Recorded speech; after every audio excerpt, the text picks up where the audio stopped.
and be responsible for dismantling all of the dangerous unexploded bombs and other weapons on the site, level the site and get rid of the destroyed buildings, level it out, create an economic development that will supply unlimited numbers of jobs and housing for the people of the area. Do a real job, do something different. Just can't go back. If you go back, it's going to end up the same way it has for 100 years. I'm hopeful that this ceasefire could be the beginning of a larger and more enduring peace that will end the bloodshed and killing once and for all. With the same goal in mind, my administration has been moving quickly to restore trust in the alliance and rebuild American strength throughout the region. And we've really done that. We're a respected nation again. A lot's happened in the last couple of weeks. We are actually a very respected nation again. I ended the last administration's de facto arms embargo on over $1 billion in military assistance for Israel.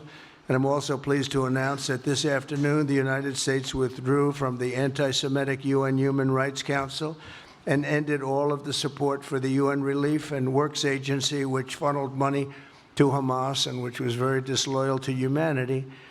Today, I also took action to restore a maximum pressure policy on the Iranian regime, and we will once again enforce the most aggressive possible sanctions, drive Iranian oil exports to zero, and diminish the regime's capacity to fund terror throughout the region and throughout the world. We had no threat when I left office. Iran was not able to sell oil. Nobody was buying oil because I said, don't buy it. If you buy it, you're not doing any business with the United States. And Hamas was not being funded. Hezbollah was not being funded. Nobody was being funded. There would never have been an October 7th. 2 weeks ago, I once again designated the Houthis as a terrorist organization. They're trying to destroy world shipping lanes, and that's not going to happen. And over the weekend, I ordered airstrikes against senior ISIS leaders hiding in the caves of Somalia and took them out.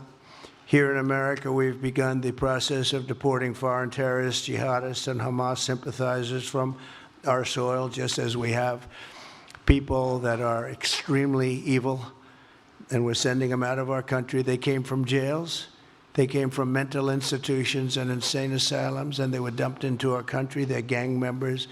We're getting them out at numbers that nobody can actually believe. And every single country is taking those people back. They said they would never take them back, and they're all taking them back, and they're taking them back very gladly. And I recently signed an executive order combating the vile wave of anti-Semitism that we've seen in the aftermath of the October 7th attacks. Together, America and Israel will renew the optimism that shined so brightly just 4 years ago. It was really a bright, beautiful light. We will restore calm and stability to the region and expand prosperity, opportunity, and hope to our nations and for all people of the Middle East, including the Arab and Muslim nations. Very important. We want the Arab and Muslim nations to have peace and have tranquility and have great lives. I'd like to now invite Prime Minister Netanyahu to say a few words, and we'll take some questions afterwards. Thank you very much. Thank you, Mr. President. I'm honored that you invited me to be the first foreign leader to visit the White House in your second term. This is a testament to your friendship and support for the Jewish state and the Jewish people. I've said this before, I'll say it again. You are the greatest friend Israel has ever had in the White House.